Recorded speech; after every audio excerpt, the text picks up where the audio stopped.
আবু হুরায়রা রাদিয়াল্লাহু তাআলা আনহু বলেন, রাসূল সাল্লাল্লাহু আলাইহি ওয়াসাল্লাম বলেছেন, মান লাম ইয়াসআলিল্লাহ একযাব আলাইহি, কেউ যদি আল্লাহর কাছে না চায় তো আল্লাহ তার উপরে অসন্তুষ্ট হন।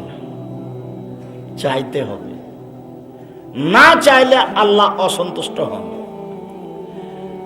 রাসূল সাল্লাল্লাহু আলাইহি ওয়াসাল্লাম বলেন, লাইসা শাইউন আকরামা ইনদাল্লাহি মিনাদ দুআয়ে, দোয়া প্রার্থনা চাওয়া কাজটা আল্লাহর কাছে যত প্রিয়, পৃথিবীর কোন কাজ আল্লাহর কাছে তত প্রিয় নয়। 5 ওয়াক্ত সালাত আল্লাহর কাছে তত প্রিয় নয়, চাওয়া কাজটা যত প্রিয়। যদিও 5 ওয়াক্ত সালাত আদায় না করলে মানুষ মুসলমান থাকে না। 5-10 লক্ষ টাকা খরচ করে হজ করা কাজটি আল্লাহর কাছে অত প্রিয় নয়, চাওয়া কাজটি আল্লাহর কাছে যত প্রিয়। রমজান মাসে সিয়াম পালন করা দামি ইবাদত, এরপরেও কাজটি অত প্রিয় নয়, চাওয়া কাজটি তার কাছে যত প্রিয়। লাইসা শাইউন আকরামা ইনদাল্লাহি মিনাদ দুআয়ে, আল্লাহর কাছে চাওয়া কাজটি যত প্রিয়, এরকম কোন ইবাদতই নাই তার কাছে তত প্রিয়। রাসূল সাল্লাল্লাহু আলাইহি ওয়াসাল্লাম বলেন, লাইসা শাইউন আহাব্বা ইলাল্লাহি মিন কাতরাতাইনি ওয়া ফারাইনি, 2টি বিন্দু ফোঁটা আল্লাহর কাছে যত প্রিয়, 1 ফোঁটা চোখের পানি আল্লাহর কাছে যত প্রিয়, 1 ফোঁটা চোখের পানি আল্লাহর কাছে যত প্রিয়। পৃথিবীর কোনো কিছু আল্লাহর কাছে তত প্রিয় নয়। হজ তত প্রিয় নয়, দান খেরাত তত প্রিয় নয়। যদিও ইবাদতের জগতে ভিন্ন ধরনের শক্তিশালী ব্যতিক্রম ইবাদত হলো দান, এরপরেও 1 ফোঁটা চোখের পানি আল্লাহর কাছে যত প্রিয়, পৃথিবীর কোন ইবাদত আল্লাহর কাছে তত প্রিয় নয়। তো সবাই মিলে যে এভাবে হাত দিলে হইচই শুরু করেছেন, কার চোখের পানি আসবে? চোখের পানির তো একটা পরিবেশ লাগবে। কি যে করলো, যেমন বললো আমিন তেমন সবাই লাভ দিয়ে উঠে গিয়ে সুন্নাত পড়তে লাগলো। কোথায় তাসবিহ তাহলিল, কোথায় জিকির আজকার? রাসূল সাল্লাল্লাহু আলাইহি ওয়াসাল্লামকে জিজ্ঞাসা করা হলো, আইয়ুদ দুআ ইয়াসমা ইনদাল্লাহ, সবচেয়ে বেশি কোনটা দোয়া কবুল হয়? তখন আল্লাহ রাসূল বললেন যে রাতে আর ফরজ সালাতের পরে। তখন ধরে নিয়েছে ফরজ সালাতের পরে, তাহলে সবাই মিলে হাত তুলে দোয়া করো। এই যে কবুল আব্দুর রাজ্জাক সাহেব বললেন, আল্লাহ নবী বলছেন যে রাতে দোয়া করলে দোয়া কবুল হয়, ফরজ সালাতের পরে দোয়া করলে কবুল হয়। তো তুমি তো বেদাতি পদ্ধতিতে করছো, তোমার এই দিয়ে আর কোন ইবাদতই কবুল হবে না, সবই বাদ। দোয়া কবুল হয় এ কথাই ঠিক, রাসূল যা বলতেন সেটা হয়, রাসূল যেভাবে করতেন সেটা হয়। রাসূল যেভাবে বলেছেন সেভাবে করলে হয়, যেভাবে করেছেন করতে বলেছেন সেভাবে করলে হয়। আমি নিজের মতো করলে হবে? আপনি যেটা করছেন সেটা এই উজ্জ্বল শরীয়তে স্পষ্ট বেদাত। 24টি স্থান আছে হাত তুলে দোয়া করার, 24টি খালি জায়গা। 32টা হাদিস আছে সহিহ হাত তুলে দোয়া করার। আইনে রাসূল সাল্লাল্লাহু আলাইহি ওয়াসাল্লাম দোয়া অধ্যায় বইটা দেখেন, নিজের ঘরের লেখা বই, নিজের ভাইয়ের লেখা, নিজের জামাইয়ের লেখা, নিজের ভগ্নিপতির লেখা, নিজের দুলা ভাইয়ের লেখা পড়েন, শান্তি পাবেন। মনে একটা গৌরব থাকা দরকার, মনে একটা আত্মতৃপ্তি ভালোবাসা থাকা দরকার। গ্লাস নাই?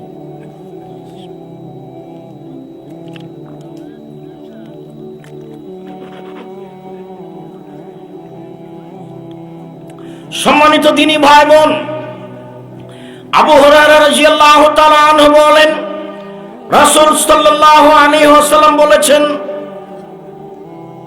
মান ইউহিব্বু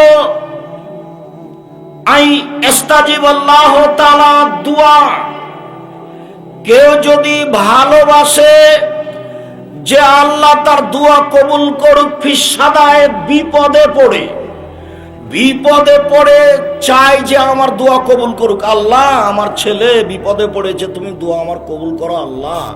আল্লাহ আমি খুব বিপদে পড়েছি, তুমি আমাকে উদ্ধার করো।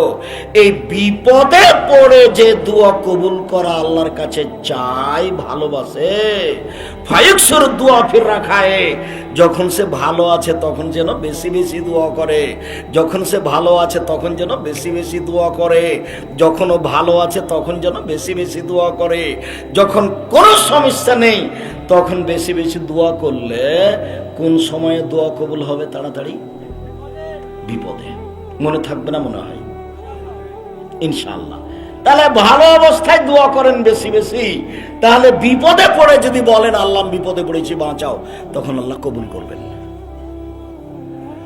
আর এ তো মহিমাগঞ্জ বাড়ি যৌতুক নিয়েছে, এর দোয়া তার কবুল হবে না। আবু হুরায়রা রাদিয়াল্লাহু তাআলা আনহু বলেন, রাসূল সাল্লাল্লাহু আলাইহি ওয়াসাল্লাম বলেছেন, ইন্নাল্লাহ তাইয়্যিব, আল্লাহ হচ্ছেন পবিত্র, লা ইয়াকবালু ইল্লা তাইয়্যিবান, আল্লাহ পবিত্র ছাড়া কবুল করেন না। সুম্মা যাকারা রাজুলা, তারপর একটি লোকের আলোচনা করলেন, ইতিলি সাফারা, সে সফরে ছিল, আসাসা আকবারা, মাথার চুলগুলি এলোমেলো হয়েছে, ঠিক মতো গোসল করেনি, বিপদে পড়েছে, রাফায়া দেহে, হাত তুলে দোয়া করছে, বলছে রব্বি, হে আমার প্রতিপালক, রব্বি, হে আমার প্রতিপালক, আমি বিপদে পড়েছি, তুমি আমার দোয়া কবুল করো। কিন্তু মাতামহু হারামুন, তার খাদ্য আছে হারাম, মাশরাবহু হারামুন, তার পানি আছে হারাম, মালবাসহু হারামুন, তার পোশাক আছে হারাম, গসিয়া বিল হারামে, তার জীবিকা নির্বাহ হারাম, আনা ইস্তাজাবু লাহু, তার দোয়া কি করে কবুল হতে পারে? দোয়া কবুল হবে না। তুমি কি যৌতুক নিয়েছো? দেখো তো তোমার বাপের মুখের দিকে, দেখো তো মুখখান কালো নাকি? যৌতুক নেওয়া হলে তো ওটা হবে না, দোয়া কবুল হবে না, যৌতুক ফেরত দিতে হবে। 24 ঘন্টার মধ্যে তোমার বাপকে যৌতুক ফেরত দিতে হবে। বাপ বেটা ভিক্ষে করে খাবা, ভিক্ষে করে খাবা। মহিমাগঞ্জ স্টেশনে যাবা, বাপ বেটা ভিক্ষা চাইবা, দিয়ে দেবে। ভিক্ষা করবা কেন? বাপ বেটা মহিমাগঞ্জ স্টেশনে যাবা, মানুষের ব্যাগ বোকটা তুলে দিবে, টাকা দিবে সবাই। সন্ধ্যা দেখবা যে 500-600 টাকা হয়ে গেছে। তোমার 500, তোমার বাপের 500, 1000।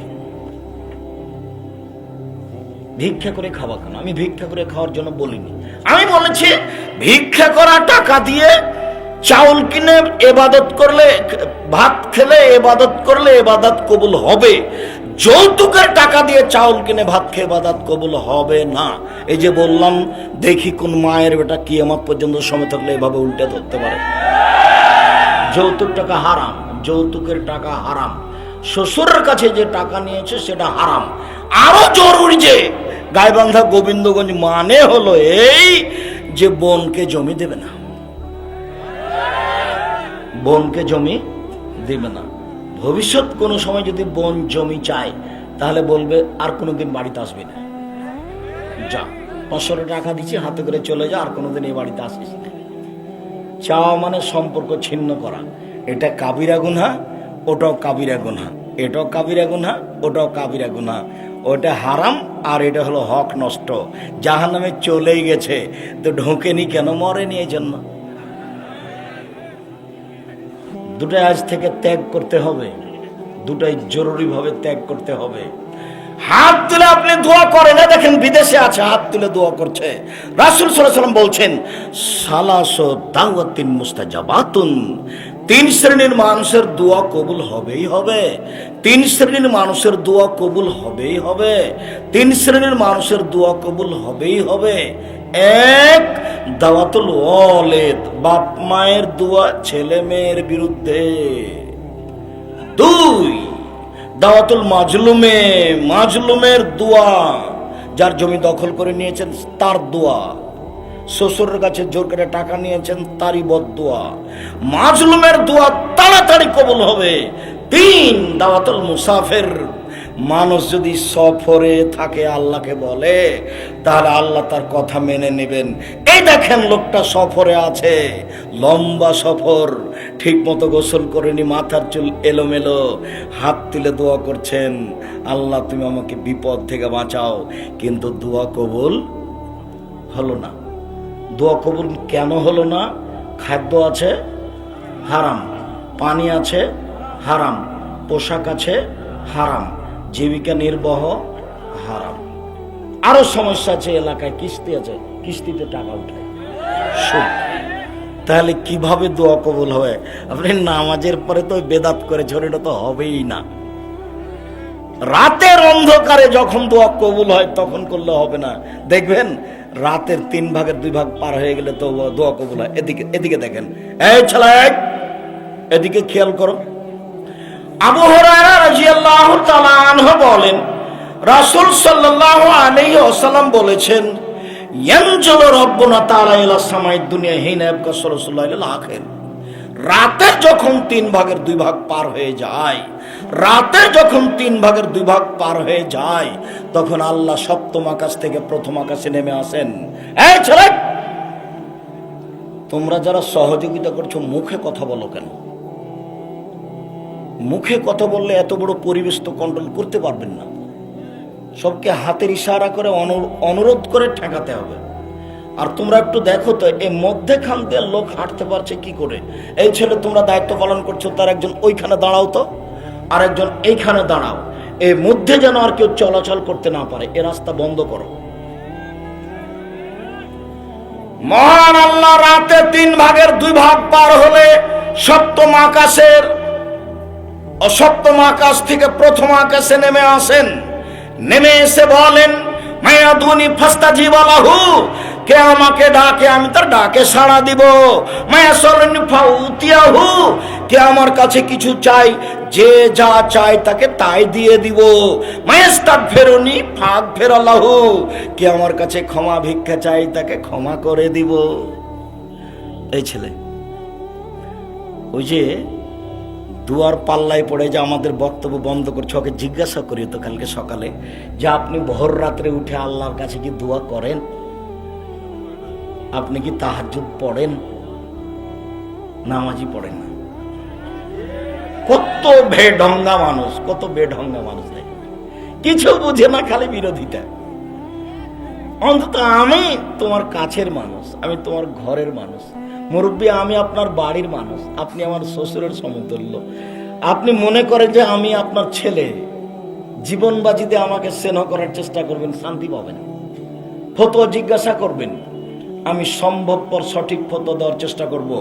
আমি আপনার ঘরের ছেলে, 26 বছর থেকে হাতে ফতোয়া লিখি। কতদিন থেকে? 26 বছর থেকে, 2-1 দিন নয়। 26 বছর 2-1 দিন নয়। অতএব আমার উপরে নিজের ছেলে হিসাবে সাথে সাথে আমি ফতোয়া চর্চা করি, মর্মে আমার উপরে আপনার ভালো ধারণা থাকা ভালো, ভালো ধারণা থাকা ভালো। এই দেখেন, রাতের 3 ভাগের 2 ভাগ পার হয়ে গিয়ে আল্লাহ প্রথম আকাশে নেমে এসেছেন। বলছেন, পৃথিবীর মানুষ, কে আমাকে ডাকে আমি তার ডাকে সাড়া দিব। কে আমার কাছে কিছু চাই, যে যা চাই তাকে তাই দিয়ে দিব। মায়াস্তাগফিরুনি ফাগফিরালাহু, কে আমার কাছে ক্ষমা ভিক্ষা চাই তাকে ক্ষমা করে দিব। হাদিস বুখারী মুসলিম। জাবের রাদিয়াল্লাহু তাআলা আনহু বলেন, রাসূল সাল্লাল্লাহু আলাইহি সাল্লাম বলেছেন, মা মিন মুসলিমিন ইয়াবিতু তাহিরান, যে কোনো মুসলিম পুরুষ নারী অজু করে ঘুমায়। কি করে ঘুমায়? অজু করে ঘুমায়। সুমা তাররা মিনাল লাইলে, তারপর শেষ রাতে উঠে, 3 ভাগের 2 ভাগ পার হয়ে গেছে, দিয়ে উঠে।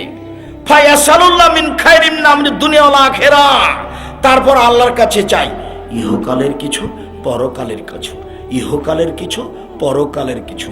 ইহকালের কিছু, মহেমগঞ্জ বাজারের উপরে 6 শতক জমি ইহকালের। পরকালের, জান্নাত দাও, পাপ ক্ষমা করে দাও।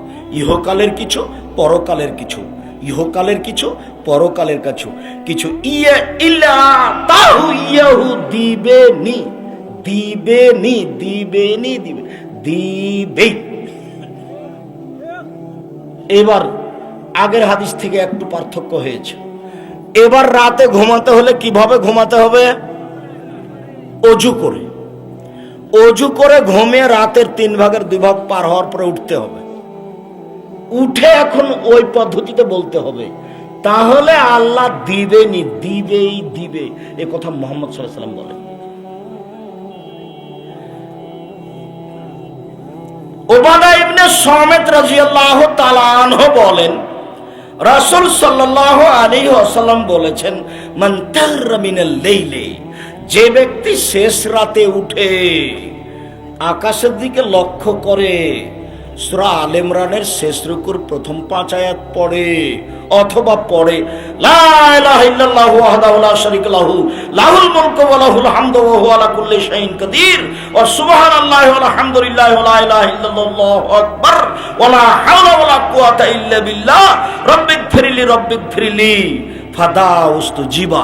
এখন যা বলবে সেটাই কবুল হবে, যা বলবে সেটাই কবুল হবে, যা বলবে সেটাই কবুল হবে। তাহলে সময়টা কোথায় চলে গেল? বুঝা গেল না? মনে হয় শেষ রাতে গেল। আবার উঠে কি পড়তে হবে? এই দোয়াটা মুখস্থ আছে তো? তুমি একটু জিজ্ঞাসা করিও তো গো, ওই হুজুরের মুখস্থ আছে কিনা। পাশে তোমার থাকে, তুমি সালাম দিয়ে বলবা, মুরব্বী আপনি সালাম দিয়ে বলবেন, আপনি আমার শ্বশুর সমতুল্য মানুষ, আপনাকে অনেক ভালোবাসি, আপনাকে আমি অনেক শ্রদ্ধা করি। ওকে বলবেন, বাবা একটু শোনো, বাবা ভোর রাতে উঠে যে একটা লম্বা দোয়া প্রয়োগে পড়লেন, ওটা মুখস্থ আছে বাবা তোমার? একটু বলে দেখেন তো। বাবা তুমি যখন ঘুমাও তখন কোন দোয়া পড়ে আব্দুর রাজ্জাক একটা লম্বা দোয়া পড়লো। আয়েশা রাদিয়াল্লাহু তাআলা আনহা বলেন, আল্লাহর নবী যখন ঘুমাতেন তখন ওযু করে ডান কাতে গালের নিচে হাতটা দিয়ে ঘুমাতেন আর বলতেন, আল্লাহুম্মা আসলামতু নাফসি ইলাইকা ওয়াজ্জাহতু ওয়াজহি ইলাইকা ওয়া ফাওয়াজতু আমরি ইলাইকা ওয়ালজাতু জাহরি ইলাইকা রাগবাতা রাহমাতান ইলাইকা লা মালজা ওয়া লা মানজা মিনকা ইল্লা ইলাইকা আমানতু বিকিতাবিকা আল্লাযী আনজালতা ওয়া নাবিয়্যিকা আল্লাযী আরসালতা। এটা পড়ে আল্লাহ নবী ঘুমাতেন। আমরা নিয়মিত এটা পড়ে ঘুমানোর চেষ্টা করি। তুমি একটু হুজুরকে বলে দেখো তো গো, এই ছেলে তুমি একটু বলে দেখিও তো, কালকে সালাম দিয়ে বলিও, ঘুমানোর দোয়া বলেন তো হুজুর, ঘুমানোর দোয়া বলেন তো। তো হুজুর বলবেন আল্লাহুম্মা বিসমিকা আমতাওয়াহিয়া। না রে না না না, এটা নয়, এটা নয়, এটা নয়, এটা নয়। কি তাহলে? আয়াতুল কুরসি? না না, এটা নয়, এটা নয়। কি তাহলে? সূরা বাকারার শেষ 2 আয়াত? না না, এটা নয়, এটা নয়, এটা নয়। একটা লম্বা দোয়া আপনার মুখস্থ নাই নাকি? বলেন একটু, তুমি একটু বলবে। আমি তুচ্ছ মনে করিনি তাকে, তার ভিতরে হিংসা বিরাজ করছে, এটাই আমি বলতে চাচ্ছি। তিনি একজন আলেম মানুষ, তাকে আমি সম্মান করতে চাই, যথাযথ তাকে মূল্যায়ন করতে চাই। আমার বাসা গেলে আমি বিমানবন্দর পর্যন্ত তাকে স্বাগতম জানাবো, আমি জানানোর চেষ্টা করি। এই সম্মেলন 3 লক্ষ টাকা খরচ আছে প্রায়। জামিয়া সালাফিয়া ডাঙ্গিপাড়া সম্মেলনে 12 লক্ষ টাকা খরচ হয়। রূপগঞ্জ নারায়ণগঞ্জে 15 লাখ টাকা খরচ হয় একটা সম্মেলনে। আমি আলেম ওলামাকে বিমান যাতায়াত টিকিট করে দিই, গাড়ি থেকে বিমানবন্দর থেকে প্রতিষ্ঠানে নিয়ে আসি, 10 জন 15 জন করে তাদের সেবা করার জন্য লোক রাখি, কোনো প্রকার যেন অসুবিধা না হয়। এরপরেও তাকে একটা পর্যাপ্ত পরিমাণে টাকা দিয়ে দিই, যার কারণে যাতে করে ও মনে কষ্ট না পায়। তো তোমার হুজুরকে আমি বিমানবন্দর থেকে স্বাগতম জানাবো। আমার পক্ষ থেকে কোনো প্রকার সংকীর্ণতা নাই। আমি মানুষের জন্য দেউলিয়া হয়ে আছি, আমি নিজের কিছু করিনি, করাও প্রয়োজন মনে করিনি। দিনরাত জাতির সেবায় আছি, 24 ঘন্টা আছি। আমি তোমার হুজুরকে যথাযথভাবে সম্মান করতে চাই। লাফ দিয়ে উঠে আমি তাকে সম্মান জানাবো। মনটা একটু বড় করতে বলো, হিংসা কমাতে বলো। হিংসা করলে মান সম্মান খেয়ে যাবে, রক্ষা হবে না। আনাস রাদিয়াল্লাহু তাআলা আনহু বলেন, রাসূল সাল্লাল্লাহু আলাইহি সাল্লাম বলেছেন, লাইরু দুয়া বাইনা আযান ওয়াল ইকামা, আযান ইকামাতের মাঝে দোয়া ফেরত দেওয়া হয় না। আযান ইকামাতের মাঝে দোয়া ফেরত দেওয়া হয় না। আযান ইকামাতের মাঝে দোয়া ফেরত দেওয়া হয় না। এই যে নুদি আলিস সালাতে ফতাতাবু সামায়ে, যখন আযান দেওয়া হয় তখন আকাশের সব দরজা খুলে দেওয়া হয়, উস্তিজিবাত দোয়াও। এখন যে দোয়া করা হয় সেটা কবুল হয়ে যায়, এখন যে দোয়া করা হয় সেটা কবুল হয়ে যায়। সম্মানিত দিনী ভাই বোন, একদা আল্লাহ নবী বলছেন, শোনো শোনো শোনো শোনো, যে আজান দিবে সে হবে কিয়ামতের মাঠে সবচেয়ে সম্মানী। শোনো শোনো শোনো, যে আজান দিবে তার আজান যত মানুষ, পশু প্রাণী, জীব জন্তু, কীট পতঙ্গ, পদার্থ শুনতে পাবে, সবাই বলবে আল্লাহ লোকটা আজান দিয়েছে, ওকে ক্ষমা করে দাও, আল্লাহ লোকটা আজান দিয়েছে, ওকে ক্ষমা করে দাও। রাসূল সাল্লাল্লাহু আলাইহি ওয়াসাল্লাম বলেন, শোনো শোনো, একটা লোকের আজান শুনে যত লোক সালাত আদায় করবে, সবাই মিলে যত নেকি পাবে, লোকটা একাই তত নেকি পাবে। সবাই মিলে যত নেকি পাবে, লোকটা একাই তত নেকি পাবে। তখন সাহাবীগণ বলছেন, আল্লাহর নবী, ইন্নাল মুয়াজ্জিনিনা ইয়াফযুলুনা, না মুয়াজ্জিনেরা তো সবই নেকি নিল, তা আমরা কি করব? আল্লাহর নবী, মুয়াজ্জিনেরা তো সবই নেকি নিল, তা আমরা কি করব? তখন আল্লাহ রাসূল বলছেন, আরে কুল মা ইয়াকুলু, মুয়াজ্জিন যা বলে সেটা তুমি বলো, মুয়াজ্জিন যা বলে সেটা তুমি বলো। ফাজান তাহাইতা সালতুতা, যখন আজান শেষ হয়ে যাবে পিছে পিছে বলবা, এখন চাও, যা চাইবে তাই দেওয়া হবে, যা চাইবে তাই দেওয়া হবে, যা চাইবে তাই দেওয়া হবে। আমার চোখের দেখা আজান শুরু হয়েছে, তখন আমার শাশুড়ির পাশে আমার শ্বশুর আজান দিতেন, বিনা পয়সায় আজীবন আজান দিয়েছেন। আমার শাশুড়িকে আমি দেখেছি যে যখন আজান শুরু হয়েছে, তখন পাশের বাচ্চাগুলিকে বলেছে, এই শর্ত, তোরা শর্ত, এদের জন্য আজানের একটু জবাব দেওয়া যায় না। আমার শাশুড়িকে আমি দেখেছি সব কাজ বন্ধ করে এখন আজানের উত্তর দিচ্ছেন।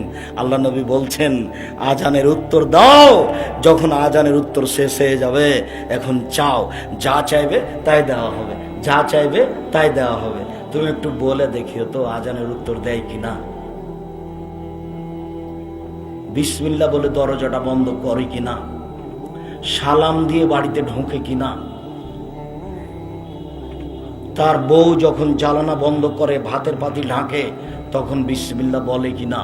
শুনুন সম্মানিত দিনী ভাই বোন, আনাস রাদিয়াল্লাহু তাআলা আনহু বলেন, আবু হুরায়রা রাদিয়াল্লাহু তাআলা আনহু বলেন, রাসূল সাল্লাল্লাহু আলাইহি ওয়াসাল্লাম বলেছেন, পৃথিবীর মানুষ লা তাদুর আনফুসাকুম, নিজের জন্য কখনো বদদুয়া করবে না, ওয়ালা আওলাদাকুম, ছেলে মেয়ের জন্য বদদুয়া করবে না, ওয়ালা আমওয়ালাকুম, অর্থ সম্পদের জন্য বদদুয়া করবে না। নিজের জন্য বদদুয়া মানে ওরে এত ঝামেলার মধ্যে বেঁচে থাকার চেয়ে না থাকাই ভালো, এটা হলো নিজের জন্য বদদুয়া। টাকা পয়সার ঝামেলা, এই ঝামেলা সেই ঝামেলা, মামলা মোকদ্দমা, ওইসব জমি জায়গা না থাকাই ভালো, এটা বলা হবে না। ছেলে মেয়ের জন্য বদদুয়া করা হবে না, ছেলে আমাকে মারলো, আমি ওকে জমি দেবো না, তোকে ত্যায্য পুত্র করলাম, তোকে ত্যায্য পুত্র করলাম, আল্লাহ ওকে ধ্বংস করে দাও, এরকম ভাবে কখনো বলবেন না, ভুলেও বলবেন না। এক মিনিট,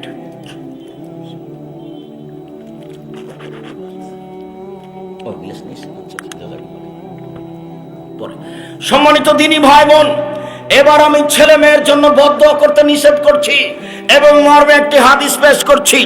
আবু হুরায়রা রাদিয়াল্লাহু তাআলা আনহু বলেন, রাসূল সাল্লাল্লাহু আলাইহি ওয়াসাল্লাম বলেছেন, মায়ের কোলে দুধ খেতে খেতে মাত্র 3 জন মানুষ কথা বলেছে। তার একজন হচ্ছেন ঈসা আলাইহিস সালাম, মায়ের কোলে কথা বলেছেন। আর একজনের ঘটনা, হাজার হাজার বছর আগে একটা লোক ছিল যার নাম ছিল জোরাইজ। সে তার গির্জা ঘরে ইবাদত করত। একদিন সে ইবাদত করছিল, ফাজাআতহু উম্মুহু, তার মা তার কাছে আসলো, ফাদাআতহু, তার মা তাকে ডাকলো, জোরাইজ জোরাইজ, তার মা তাকে ডাকলো। জোরাইজ বলল, উসাল্লি আও উজিবহা, উসাল্লি আও উজিবহা, মায়ের ডাকে সাড়া দিব না আমি সালাত আদায় করব, মায়ের ডাকে সাড়া দিব না আমি সালাত আদায় করব। এই ভাবতে ভাবতেই দেরি হয়ে গেছে। তখন তার মা রাগ করে খেপে গিয়ে বলছে, আল্লাহুম্মা লা তুমিতুরে ওজুহাল মুমিসাত, আল্লাহ তুমি এই ছেলের মরণ দিও না পতিতালয়ের মহিলার মুখ দেখা পর্যন্ত, আল্লাহ তুমি এই ছেলের মরণ দিও না পতিতালয়ের মহিলার মুখ দেখা পর্যন্ত, আল্লাহ তুমি এই ছেলের মরণ দিও না মহিলাদের সাথে বদনাম হওয়ার পূর্ব পর্যন্ত।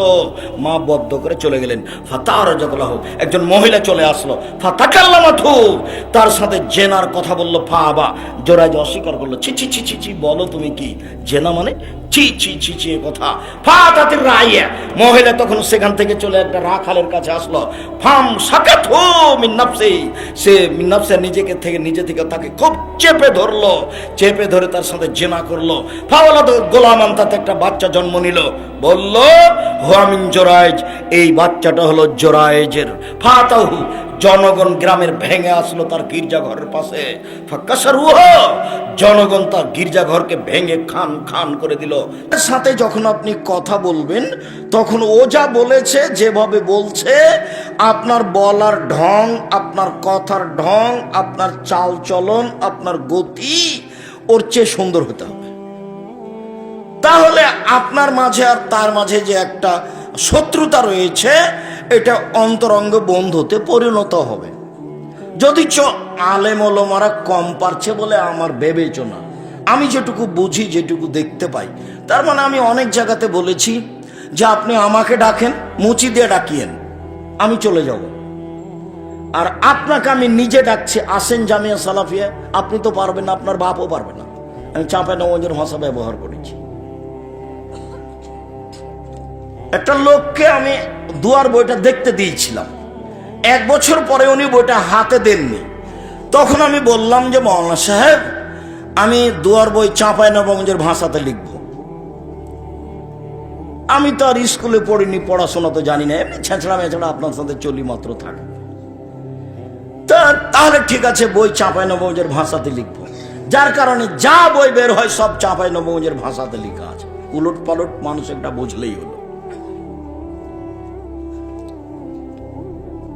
তো ঠিকই ওইভাবে বই বের হতে থাকলো অনেক। আপনি দেখেন, সম্মানিত দিনী ভাই বোন, আল্লাহ তাআলা বলছেন জাদিলহুম বিল্লাতি হিয়া আহসান। মুহাম্মদ সাল্লাল্লাহু আলাইহি সাল্লাম মানুষের সাথে তর্কে বিতর্কে, বাদ বিতণ্ডে যখন আপনি কথা বলবেন, ও যা বলেছে আপনার কথা তার চেয়ে অতীব সুন্দর, উত্তম হতে হবে।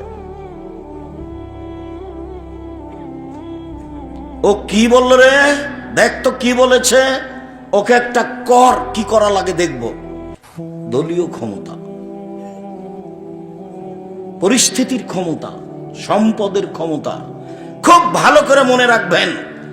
দেখে মনে হচ্ছিল যে মাঠ ঘাট, রাস্তাঘাট সব একদলীয়, জমি জায়গা গাছপালা, তবুও মনে হচ্ছিল এক দলে, ওই দলেরই সবকিছু, গাছপালা যা কিছু আছে, রাস্তাঘাট সব একই মনে হচ্ছিল। তারপরে দেখা যায় 45 মিনিট। এটা আমাকে অবাক লাগে। আমি যখন মূর্তির পাশ দিয়ে হাঁটতাম তখন আমি মনে ভাবতাম, আসলে কি এইভাবে মূর্তি কোনোদিন ভাঙবে কেউ? কেউ যদি না ভাঙে, তাহলে যেদিন ঈসা আলাইহিস সালাম আসবেন সেদিন কারো রক্ষা হবে না, কারো বাবাও ঠেকাতে পারবে না। সেদিন ভেঙে দিবেন ঈসা আলাইহিস সালাম সব মূর্তি, সব কবর, সব শুকর মেরে ফেলবেন। দেশে কোনো শুকর থাকবে না, দেশে কোনো উঁচু কবর থাকবে না, দেশে কোনো মূর্তি থাকবে না, সব ভেঙে দিবেন। শুনুন, উত্তর দিতে শিখুন নরম হয়ে, ভালো হবে। অল্প দিন বাঁচতে এসেছেন, বয়স একদিন ছিল 40, তারপরে দেখলেন 60, তারপরে দেখবেন নেই, জানাজা করছে মানুষে। এইটুকু বয়স বাঁচতে এসে ক্ষমতা দেখে কাউকে অপমান করে, কাউ জেল জুলুম করে, হত্যা করে, খাটো করে, জমি দখল করে, রাহাজানি করে, অন্যায় করে, লুটতরাজ করে 1 মিনিট বেঁচে থাকার চেষ্টা করিয়েন না, ভুল হিসাব। খুব সহজ সরল ভাবে বেঁচে থাকার চেষ্টা করেন। আমি অনুরোধ করেছি 4টা কাজ করবেন: 1 5 ওয়াক্ত সালাত, 2 হালাল রুজি, 3 কোরআন তেলাওয়াত, 4 দুইজন যেখানে বসে আছে সেখানে বসবেন না, যার নাম আড্ডা পিটা। আড্ডা পিটা চিরদিনের জন্য হারাম। এখন তো চাঁপাইনবাবগঞ্জের প্রায় লোকের স্বভাব খারাপ হয়ে গেছে, আর খাসলতি খারাপ।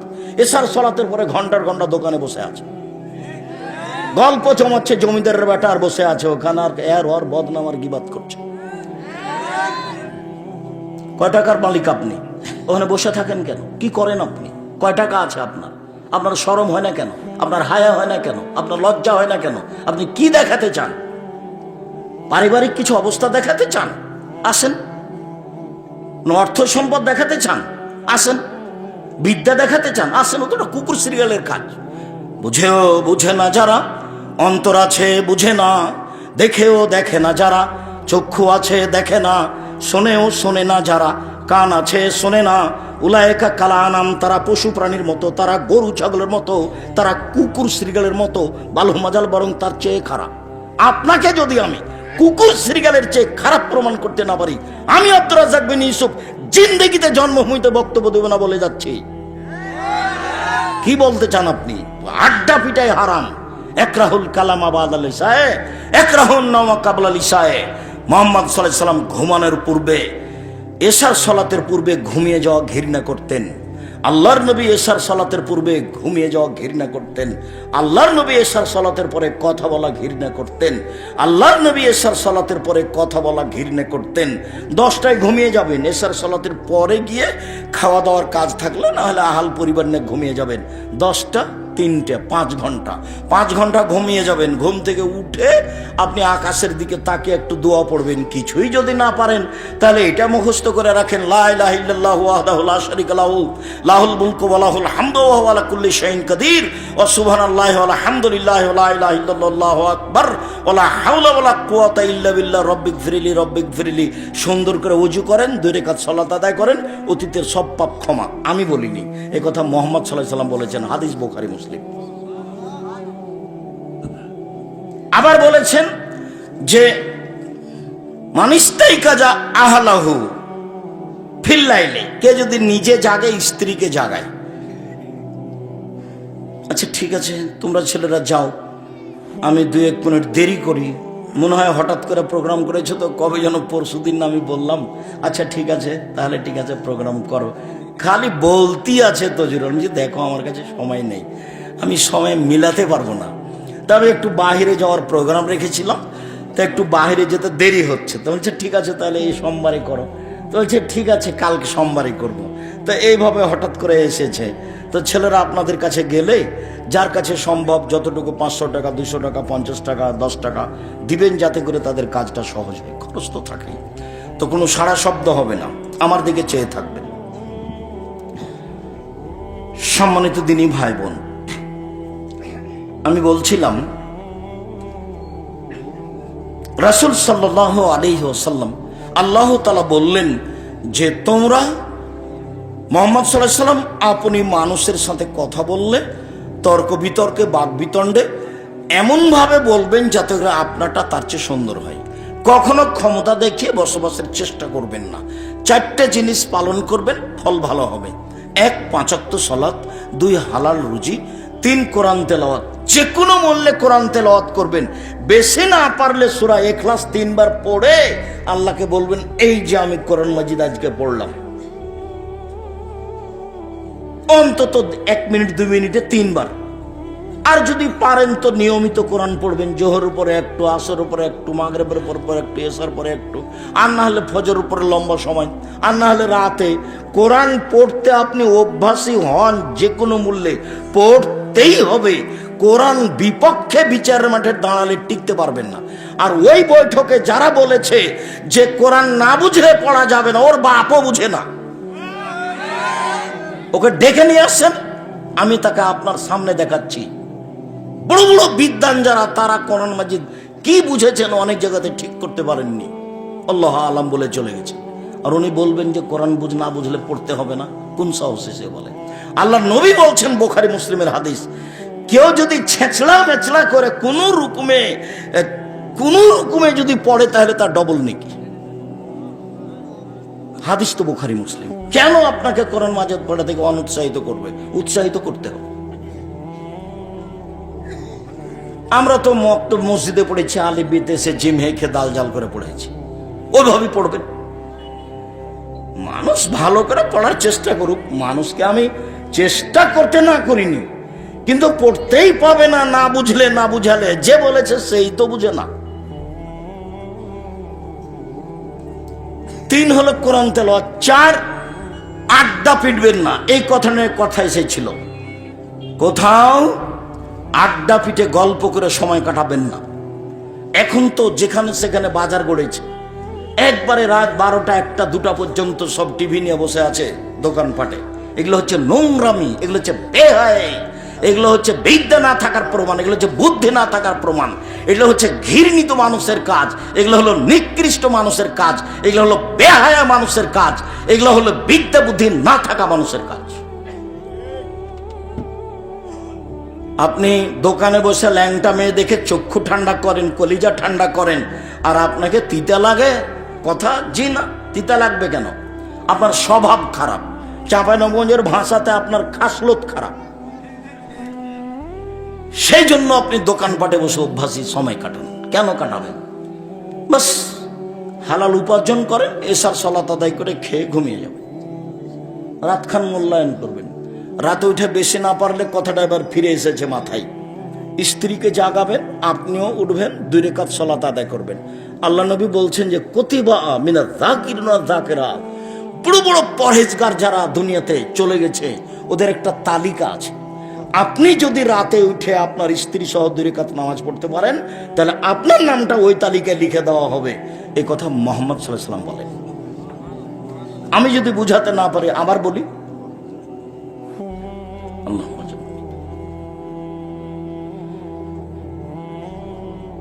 বড় বড় যারা পরহেজগার মানুষ ওদের একটা তালিকা আছে আল্লাহর কাছে। তো যারা স্বামী স্ত্রী উঠে রাতে দিয়ে 2 রাকাত সালাত আদায় করে, রাতে 2 রাকাত সালাত আদায় যদি করে, তো মুহাম্মদ সাল্লাল্লাহু আলাইহি ওয়াসাল্লাম বলছেন এদের স্বামী স্ত্রীর নামটা ওই পরহেজগার মানুষের তালিকাতে লিখে দেওয়া হয়। এটা রাসূলের মুখের কথা। আপনি উপদেশ বইয়ে দেখেন, আজকে তো বই নাই, এমনি এসছে, ছেলেটা গাড়িতে যে এসছে সে বলছে যে আজকে সব কিছু ছুটি, কাজে দোকানের কোনো বই পুস্তক আমি উঠাতে পারিনি। তো লাইব্রেরি আছে সামনে, ওখান থেকে নেবেন।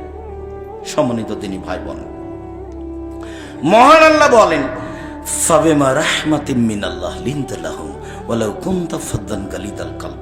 কেউ খালি হাতে পাঠাবেন না। ওরা যারা আপনার সামনে, চোখের সামনে যাচ্ছে, রাসূলের এই কথাটা মনে রাখবেন যে যে যতটুকু দিল আল্লাহ তার ততটুকু পূর্ণ করে দেন, আর যে যতটুকু দেয় না আল্লাহ তার ততটুকু ক্ষতি করে দেন। ক্ষতি হবেই, বলা লাগবে না, এমনিতেই ক্ষতি হয়ে যাবে। কাজেই ও যেন আপনার সামনে যে এমনি খালি চলে না যায়। আমরা যারা স্টেজে আছি তারও আমরা তাতে অংশগ্রহণ করবো ইনশাআল্লাহ, যার যতটুকু সম্ভব হয়।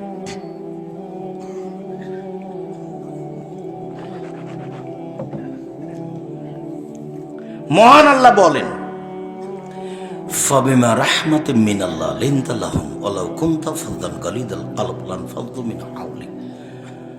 মুহাম্মদ সাল্লাল্লাহু আলাইহি সাল্লাম, আল্লাহর পক্ষ থেকে আপনার উপরে বড় দয়া যে আপনার স্বভাবটা নরম, আপনার চাল চলন নরম। ওয়ালাউ কুনতা ফাদ্দান গালিদাল কলব, যদি আপনি কঠোর কর্কশ স্বভাবের মানুষ হতেন, লানফাদ্দু মিন হাওলিক, তাহলে মানুষ আপনার পাশ থেকে সরে যেত, আপনার পাশে কেউ থাকতো না। আল্লাহর এটা দয়া। তাহলে মনে রাখবেন, যার মুখ খারাপ, যে বউকে গালি দেয়, মানুষকে গালি দেয়, একটুতেই 19-20 সালে একবারে খেপে যায়, একটু সাইকেলটা গাড়ির চাকাটা আর একটা গাড়ির সাথে লেগে গেছে, তো মনে হচ্ছে মানুষও নয়, কুকুরও এত এভাবে খেপে উঠবে না। অবাক কথা, তার চরিত্র বলে কোনো জিনিসই নাই, তো ভাবে খেপে যাচ্ছে। এই যারা গাড়িতে উঠে গাড়ি চালায়, যারা ওই যে টাকা আদায় করার নাম কি, কন্ডাক্টর, এরা যে আচরণ করে 2 টাকা 1 টাকার কারণে, অনেক প্যাসেঞ্জার 2 টাকা 1 টাকার কারণে যেসব আচরণ করে, এই যে ভ্যানওয়ালা, এর ভ্যানটা ওর সাথে ঠেকে গেছে, এমন গালি দিল, এবারে চাঁপাইনবাবগঞ্জের ভাষাতে মন ঠান্ডা করে গালি দিল, জি ঠান্ডা করে দিল। একটা আর এক জায়গাতে বেঁধে গেছে তো ও দিল, মানে স্বভাবই নয় এগুলো, একেবারে স্বভাব খারাপ তার, এটা প্রমাণ। একবারে মুখ বন্ধ রাখতে হবে। আল্লাহ রাসূলকে বলা হলো বাঁচার পথ কি, জাহান্নাম থেকে বাঁচবো কিভাবে, এটা জিজ্ঞাসা। জাহান্নাম থেকে বাঁচবো কিভাবে? তখন বলছে যে আলসেম লিসানাক, মুখখান বন্ধ রাখো, জান্নাত চলে যাবা, জাহান্নাম থেকে বেঁচে যাবো, মুখ বন্ধ রাখো। অলিয়াসা বাইতো, বাড়িতে থাকো, জরুরি প্রয়োজন ছাড়া বাইরে যাবা না, বাড়ির বাইরে যাবা না। দোকানে বসা তো বহুদূরের কথা, দোকানে বসে তো আড্ডা পিটা বহুদূরের কথা। আমি তো একাধিক দিন বলেছি, দোকানে যাবেন, আসসালামু আলাইকুম ভাই, আপনার কাছে লবণ আছে? বলে হ্যাঁ আছে।